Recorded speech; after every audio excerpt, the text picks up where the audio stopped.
you for the warm-up, and thank you, everybody, for being here. We also want to start with gratitude for the sponsors. Without the sponsors, we all know this wouldn't be possible. So I want to reiterate Jürgen's invitation to please spend time with them in the sponsor zone. Lots of cool stuff to learn from them, understand what their tools do, etc. Go there. Now, our program, our session is going to be about the evolving role of the architect. We want to talk about what the role is and what it's going to look like in the future. And we're not going to do that alone. We're going to, as Jürgen was saying, we're going to interactively try and get some of your input into that discussion as well. I'm not going to spend any more time introducing us. Well, I think I want to actually introduce Are you going to the do audience. this? Yeah, we're going to do a selfie. Come on, everyone, show your hands. Oh, we can have more. Yeah, like jazz hands. That's it, jazz hands. Jazz hands. Woo! Yeah, loving it. Awesome. All right, awesome. And that was our morning gymnastics. And so let me hand it over to you, Lilith. Yeah, let's go. For the most exciting slide of this presentation. Please remember to make your purchasing decisions based on generally available products and services. They actually make you pledge that you can be woken up at night and say this without fault. So Yeah. There we go. It's part of the onboarding, I can tell. So, as Miriam already mentioned, this is going to be an interactive session. So we really want you all to be interacting with us. And it's going to be the first time that I hope to see a lot of people on their phones during a session that I give.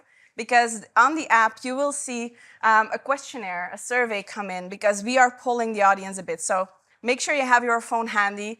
Make sure you have the app if you haven't downloaded it already. As Jürgen already mentioned, at the back of the program, you can find a QR code to download the app so that you can engage with us and then answer the questions that we are asking you. And start to write down those questions that you want to ask us, because we really want to leave some time at the end to go into that dialogue. And we don't have a forum to capture your questions to us. We're relying on the very handy notes section of the programs so that you can jot them down old-fashioned style. And so Nishant, if you're listening, this is your sign. All right? Awesome. Yes, so you should be seeing in your app the questions pop up. Now, we will talk about the outcomes and the results a bit later in the session. So we're going to give you a bit of time now to answer those 3 questions that we have ready for you. Yeah, starting with the first one, which is, which architect activities do you perform most often in your daily jobs? And then we wrote a few down, but as you may imagine, we might be missing some. We didn't have an other option here. So try to see which one of these do you do most often in your daily job. Yeah, and awesome. So irrespective, right? So we want to, we need to talk a little bit so that you have the time to read them. But think about stuff like, I don't know, do I ever do data modeling? Do I think about security and compliance? Do I do anything about technical debt? Yeah, stakeholder management.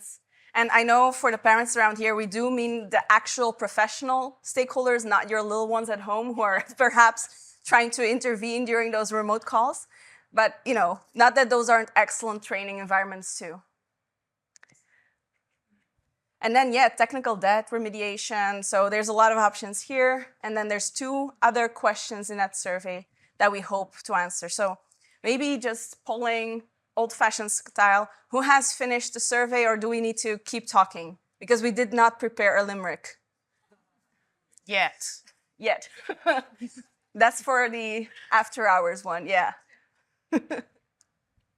Okay, so we need a bit more time. I think we need a little bit more time. So Lilith and I were talking, we're preparing this session yesterday in the Salesforce Tower, and we were going through these options, and we were like, but isn't the most important option of all missing from these options?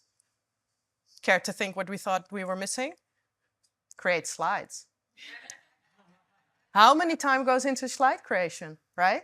Yes, I hear you. Yeah, and I mean, rate slides for sure. I think anything that has a Ruth on it is already, check, a big win. I'm also a big fan of documentation, but I know I'm probably alone in this. Just curious, who likes documentation? Okay, who likes creating documentation? Yes. Awesome. Yeah. Taking notes. Yeah. Okay. So, shall we see? Everyone more or less ready with the survey? Who is ready? Yeah, I think we can continue.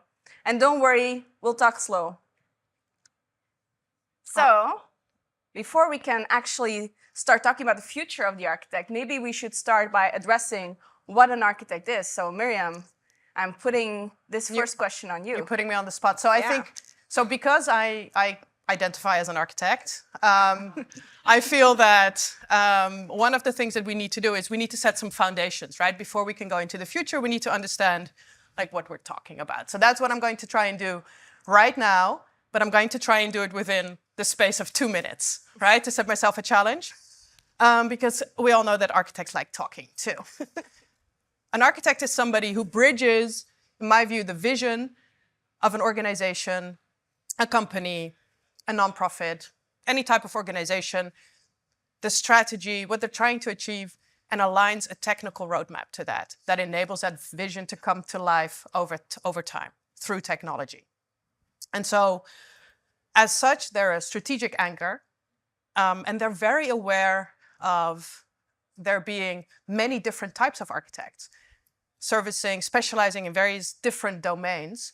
But the key kind of understanding is that whereas jobs and domains kind of sound like neat boxes, we all know that reality never fits neatly into a box, right? So an architect is always aware that there's going to be overlap between those domains, and that the aim is to design a holistic solution that is going to embrace the overlap and make sure that the parts together create a whole that serves those business objectives. Yeah. I don't know how I'm doing for time. So how do we do that, right? What do? We do a lot of strategy work, both on the business side and on the technology side. And so in essence, we speak two languages. We speak business and we speak technology, and we translate between those business objectives and align technical solutions to those. That also means that we need to do solution design. And so that brings with it a deep technical understanding of whatever the Salesforce platform or the other elements of the application landscape are able to do. Last but not least, Lilith already alluded to it, stakeholder alignment. When is an implementation actually going to be implemented exactly according to the solution design? I'm going to say never, right? And so that means that even though the architect took the trouble to translate the business requirements into a design and then aligned with the implementation team on the design, inevitably, those changes will need to be communicated back to the business, negotiated, explained why it needs to be a little bit different because of reality. And that is also one of the key jobs of the architect. What kind of skills? I was about to ask. You were about to ask, I know. So I think there's two types of skills. On the one hand, there's the technical skills. And I already alluded to different flavors, different domains, different specializations. And for those technical skills, I think those really are very specific, right? So if you're an integration architect, skill set is more going to be around integration architecture, protocols, APIs, all the things that belong to that. If you're more of a data architect, it's going to be around data. If you're more of a functional architect, it's going to be around process mapping and process design. And then there's a second kind of layer, which some people call soft skills, but I would actually like to propose that from today forward, we refer to those as power skills.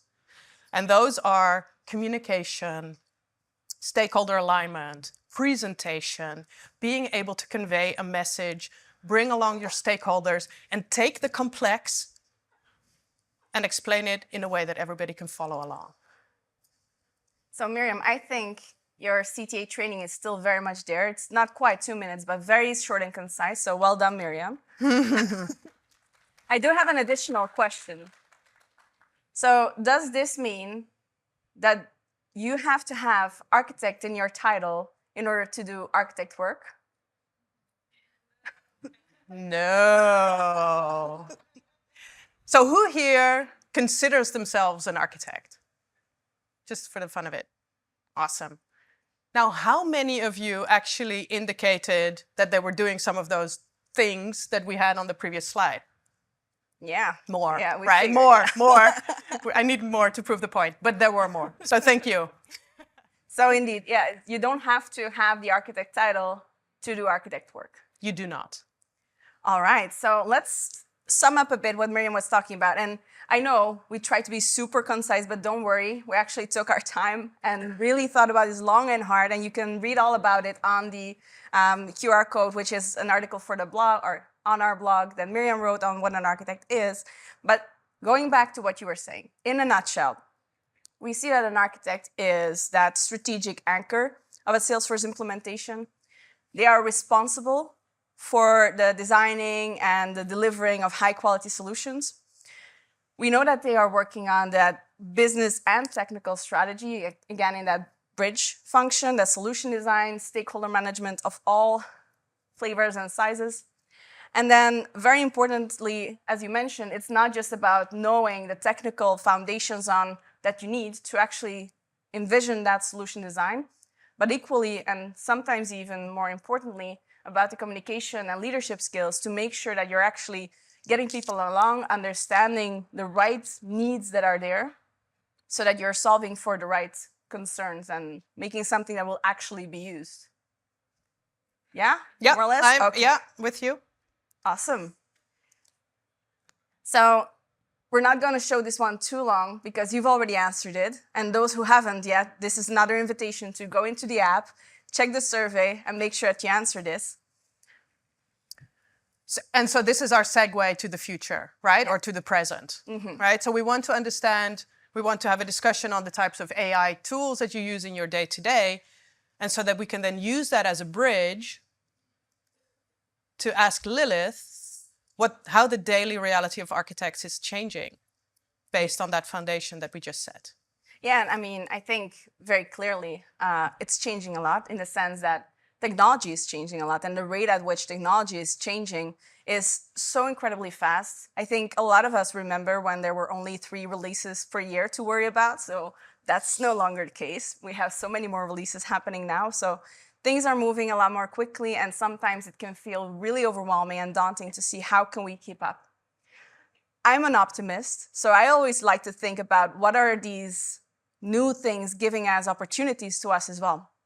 So I am envisioning the Architect 2.0 or the architect.ai or whatever is the fancy marketing kind of wording that we want to use there. But I'm very optimistic in the sense that I think we can still be architects, we still need to be architects, and we can do it in a lot more efficient way by taking some of those things that we have to do right now to make sure that the project works, that we have everything that we need, like documentation, for example, but using AI in a smart way to actually offload some of the work on our end. So documentation, again, is a perfect one. I love documentation, not the biggest fan of writing it, but that's where an AI tool can come in. But that is quite generic. I think everyone, business analyst, developer, that's how we can all use AI in that sense, right? As an architect, though, there's a few ways that you can bring those tools into your core architectural work as well. For example, we know when you're gathering those requirements, when you're creating that solution design, sometimes you're in your own little bubble creating this, and then you bring it to the next steps of the implementation track, and you hope that everything was clear enough so that you get actually out of it what you want. Well, that's where I love Agentforce Vibes and similar tooling, where you can actually feed this into Agentforce Vibes, and based on that, you will see how vague was I?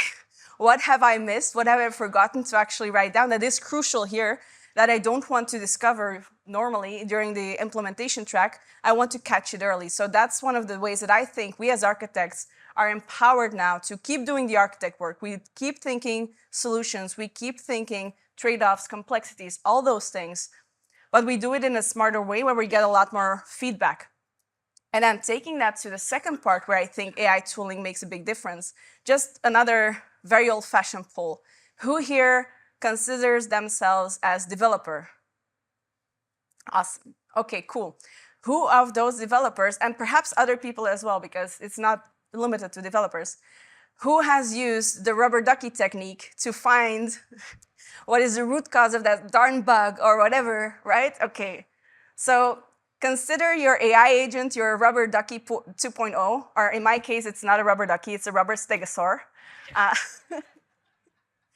So but what is really cool now is that not only am I still talking to it, not just from a developer background, but also from an architectural background. If I want to understand the process, I need to be able to talk through it because I have this big, hairy problem and want to break it down into things that are actually manageable.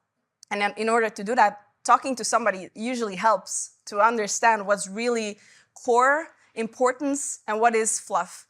So you can still do that to your rubber ducky or dinosaur, or you can do it to an AI tool, and you might actually get some feedback. It's more of a sparring that we also like to do. It breaks you somewhat out of that isolation. And again, it makes sure that you catch those issues with your design earlier in the process, and that you can actually, run into less issues later. So I think that's how I see the future of, or how it has changed the daily reality. And so what kind of skills do you think architects need to focus on to thrive in this daily reality? So I think actually counterintuitively it's human skills, right? I mean, we need to really make sure that we are still bringing that architectural judgment. We need to think about the complexity that is there, break that down, think about the trade-offs, the long-term impact. We have to keep that overview. And like you mentioned, it's not just pertaining to our own domain. Usually we are stepping across those boundaries because we have that holistic overview. And we might need to double check and see, is everything actually moving in the right direction? Are we all on the same page? So I think that architectural judgment there is really, really crucial. We mentioned communication skills, which even more today, because we're not just talking to human stakeholders like we used to, we're also talking to AI stakeholders, We are also talking to AI. And so it needs to be clear, if we are vague, it's the garbage in, garbage out principle. If you're not vague or you're not clear in what you want, you're going to get some kind of creative madness, but it's not going to be useful. And then the last thing that I really want to hammer home is the critical thinking. Because one, no AI agent is going to do that because they're annoyingly pleasant and agreeable and trying to say how smart you are. And that is quite the interesting observation you're making there. So they're not going to challenge business and say, no, you don't need that. No, believe me, you don't need that. Or explain to me why you need that. They're not going to do that. They're going to be only too happy to build whatever crazy new fields in a wealth of other new fields that are never used will be needed. So this is something that the critical thinking is really crucial for. And then the other part that we really must never forget is if you're using an AI tool, make sure that you critically reflect on the output. If you're not able to validate what comes out, you should not be asking the question that you're asking to AI because you know how very confidently wrong they can be. So that is something that I think that critical thinking, communication skills, architectural judgment, human skills. Awesome. And so do you have any recommendation for all of us here on how to keep up?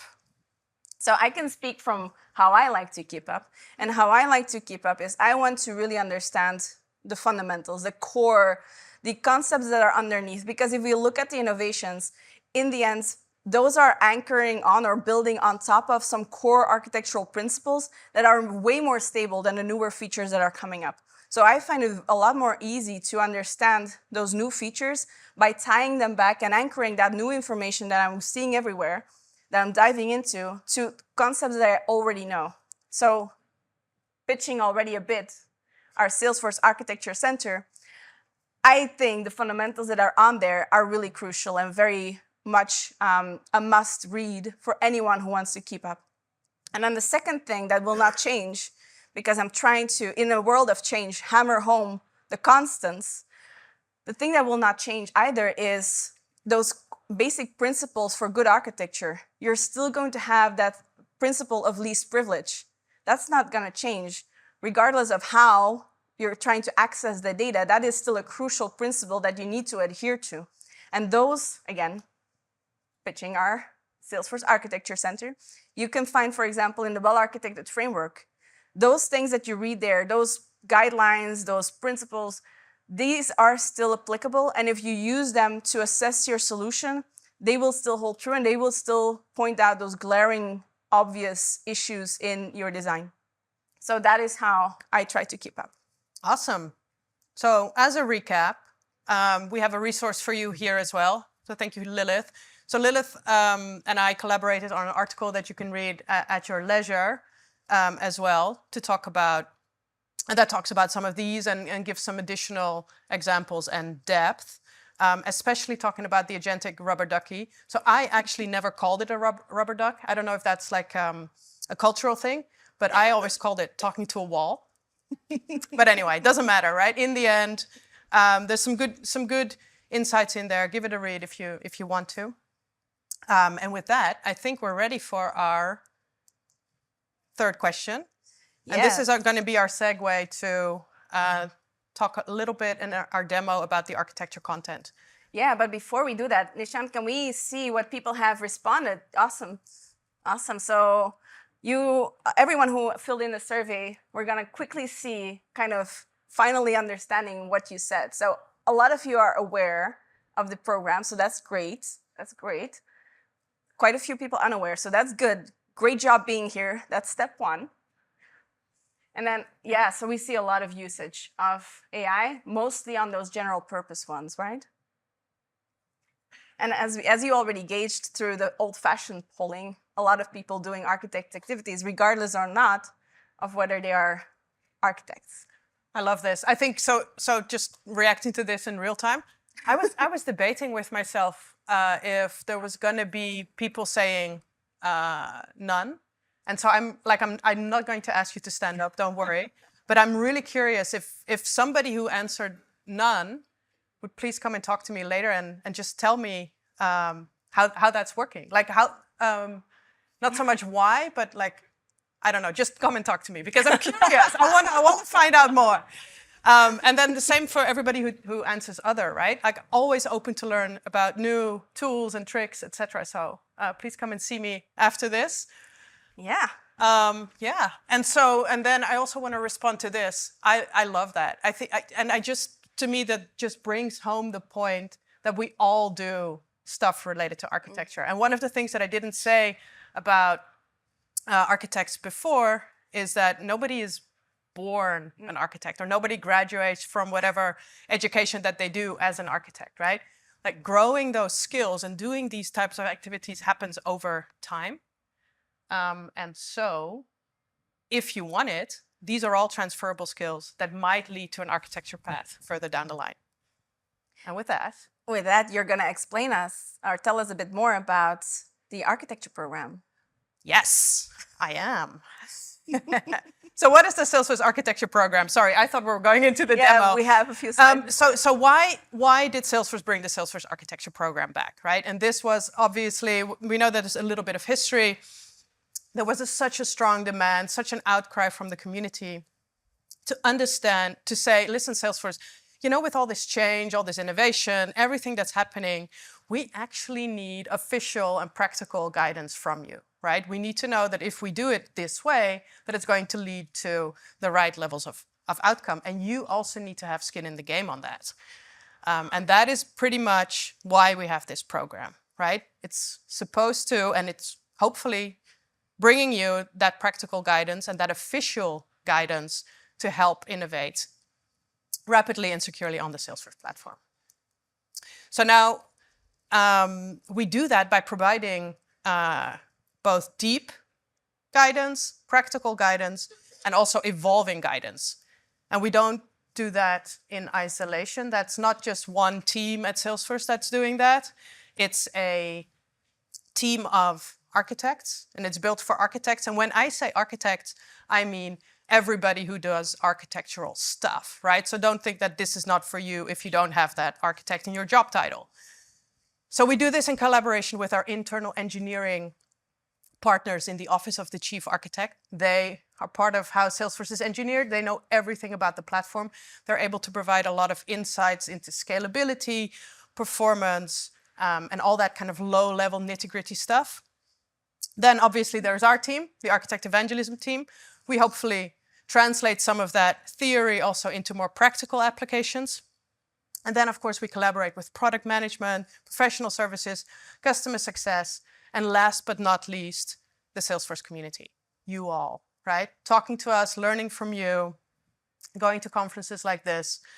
All of that knowledge gets fed back into the program as well. 2 examples of content that Lilith will show here as well. So we have the Architecture Center. That's the official website with the framework and the official guidance. And then the blog is a little bit more opinionated, right? It's our take, it's our application of those principles. We have a program model. And the reason that I want to show you this is to show you how serious we are taking this, right? So the core content team, that's that engineering team that I talked about. Deep guidance, designing for scale and success, decision guides. Lilith will show us some examples. Then the Architect Evangelism team, we're not just there to hopefully inspire and enable you, bring those practical applications, but we're also there for the feedback loop between the community, between product, with engineering, right? So if you have anything to say, come and see us. We'll be happy to bring it back and see what we can do. And then last but not least, we partner with our marketing team. And they are there to help storytell, uplift the architect community, and make sure that all that content that we create is actually also findable by everyone. And so with that, Lilith, can you tell us a little bit about that feedback loop? Yeah, so those of you who have been following our socials, either from us or from the Salesforce Architects page, you might have seen some surveys pop up, right? Ever since the relaunch at Dreamforce last year, there have been surveys open constantly to collect feedback from the community on what is, your advice, what is your input, your feedback, what do you like, what don't you like, all of your opinions on the Salesforce Architecture program. And we've collected that. We've iterated on those surveys a few times to dive into some domains a bit more because we had additional questions based on what you were saying. But basically, and this is this one, what you have done has led us to some insights. So these are some of the trends that we have seen so far in terms of what you want and how we can help you better. So we've taken those, we are acting on them, and I'm going to quickly show you in which ways we are doing this. So I'll start with the first one, which is up-to-date, relevant content and guidance. And then you should be able to see my screen. Yeah, there we go. So if you go to the Salesforce Architecture Center, that's where you find that very in-depth content guidance that you're asking for. So I already talked a bit about the fundamentals. These are one of my favorites. I use them so much when I was going for the journey to CTA because I really wanted to understand in detail, under the hood, how everything works. And just from a practical point of view, I use this as well, or I used to use this in my previous role a lot when I was talking to those enterprise architects customers who just want to know in depth, how does the Salesforce platform work? How does this, the sharing work exactly in detail? And they don't want to go to Trailhead and see our funny mascots, which I think is a shame, but they're a bit more boring than we are. So the thing is, this is what they want. This is the kind of quick answers that they need. And I know when I say quick and I'm showing you this very long document, you might not believe me. But that is exactly the kind of in-depth detail that they want to know, how everything works together, how they can feel secure in knowing that their solution built on top of Salesforce is going to adhere to their own guidance and standards and architectural conventions. So this is my favorite. That's why I clicked it open. But as you can see, there's a ton of new ones as well. For example, we have one on the Data 360 architecture. So as you can see, very detailed, talking about all kinds of things, storage, organization, all those details that are really relevant to you. But if this is not really what you're looking for, if maybe you have a very particular challenge, a very particular thing you want to implement, and you don't quite know how, then those decision guides might be just your thing. And we've just revamped them. You might have seen Miriam's article on that, because we actually sat down with the community at Architect Dream-In. Hi, Melissa. Because we wanted to get your input on if we go for a new format, which we did, should we take into account that will make those decision guides easier for you to use? So we've taken that and we've already revamped the record-triggered automation one. So what this is basically, it will talk through a few products, possible products that you can use to solve this particular need. So in this case, you want to have an automation that will fire when a record is changed, when the record triggers it. And this decision guide will walk you through what are your options and how do they weigh off one against the other. What are the trade-offs of these particular options, focusing on a few things like, for example, the scalable processing and elements like that. So this should help you get along and get your foundations on what solution should you take. That's when it comes to those decision guides. I already talked a bit about the well-architected framework, but again, this is about, or did I click it? Oh, yes. Sorry, slow internet was confusing me. So the well-architected framework is how you are making sure that you have a qualitative solution. As Miriam said, crucial in the role of an architect to safeguard that security, compliance, all those elements are crucial to make sure that you have a solution that is going to be stable, scalable, used, right? Engaging, adopted. And that's what this framework will do. It will give you guidance. It will go into all of these elements in a lot more detail to help you understand what are those principles behind it. So, and with that, because I know I'm a bit short on time, I want to jump to the next one, which is the practical resources grounded in real-world use cases. And Miriam already alluded to our blog, which you can find here.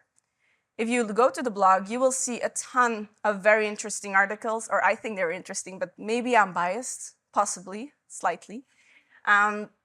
So what you will see here is, for example, we take some of the elements from the resources and we give it a more practical point of view, so it's easier for you to understand how can I actually apply it, helping you feel confident in taking those guidance, those best practices, those fundamentals, and putting them in practice. Or we also have written a few articles and doing some quick self-promotion here about communication skills, in case you're interested and want to read more. Very talented blog author here. So, but then another thing that I talked about is that judgment, right? That architectural judgment. Well, we have just a thing for you, and I already opened our YouTube, but you can, of course, navigate to us as well. If you go via the Architecture Center and under the Connect, this is one of the options too.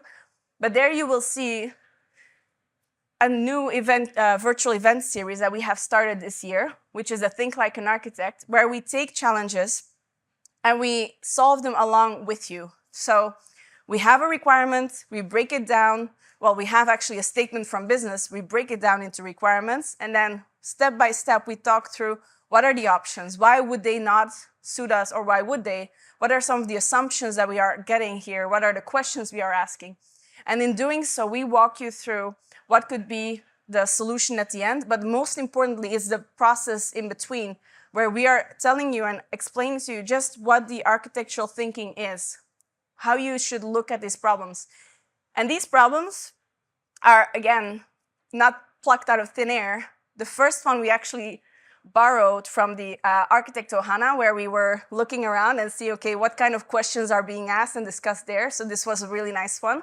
And then after that, we started opening up a forum to get feedback on how did you like the episode, but also what is the next challenge that you want us to tackle. So that's how we came up with the integration patterns. And then next week, we'll do one on the multi-cloud, because that was a very popular one too. All right, and then more ways to connect with the community. And I'm not going to demo that anymore, unless you want to see the LinkedIn post where... Pug! No, I'm kidding. Well, we can at the end. There might be a nicer selfie even. So, but more ways to connect with us would be to come and visit us, or we come and visit you. Either way, if you come to us at TDX, that's great. But we will come to you as well. That's why we're here. That's why next week I will be at Remollet. The week after, we will be at the World Tour Amsterdam. Well, Netherlands, because it's in Utrecht, which is not Amsterdam, technically. So, but we are coming to you. We're at a few virtual community meetups over the past few weeks. We are really, really eager to connect. And that's why also the invitation that Miriam had for those who are not using AI tooling is there for sure, but also anyone who just wants to talk, tell us anything that they're working on, that we are here to listen. That's what we want to do. So the next thing is a bit of a maybe a downer to end on, but you also asked for an easier way to navigate the website. Now, this is a trickier one. We are working on it, but it is taking a bit more time than the others. The others were lower hanging fruit, let's say, than this one. But we are working on it, so we hear you, and we'll try to make it easier to navigate. And then the next question is, do you have some input or feedback to share? So, no? Nothing in the app? There's no questions or no responses coming in? That's because it's not in the app. We actually want your... Sorry, that was really... I should have practiced that more. Oh God, give Lilith a hand for trying. So, no Oscars in my near future, but... So please, we do want your feedback. It's not via the Irish Dreaming app, unless, of course, at the end for our sessions, we would love to hear that too. But we want to keep on making sure that we take your voice into account in the future of the program. So keep on giving your feedback through our survey. And learn more about everything that we have talked about, the Architecture Center, the blog articles, and amazing virtual events.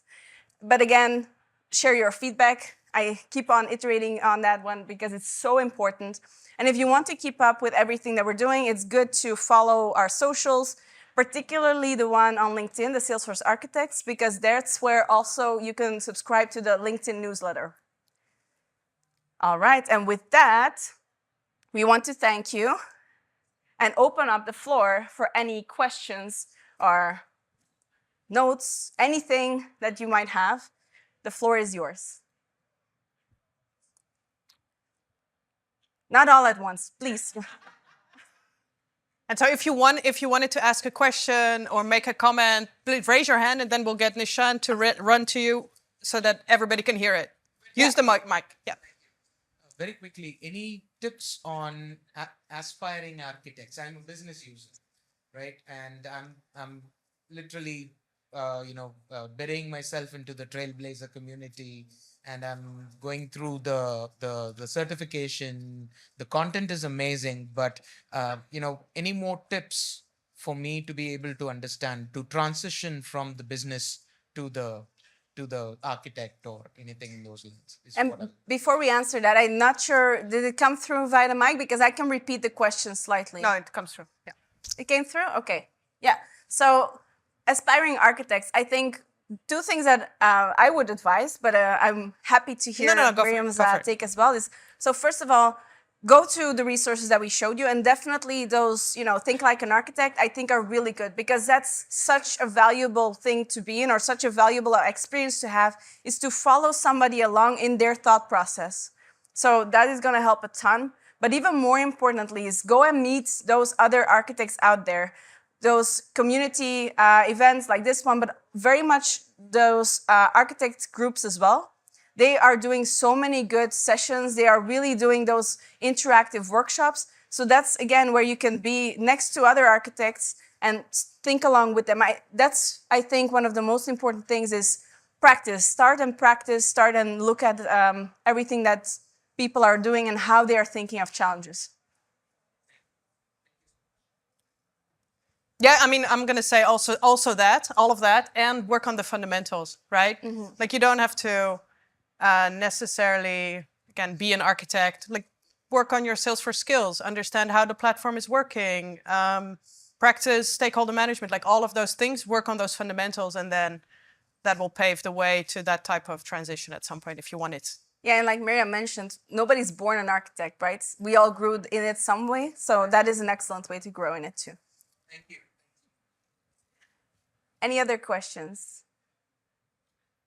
No, somebody's just scratching their head, not asking a question, okay?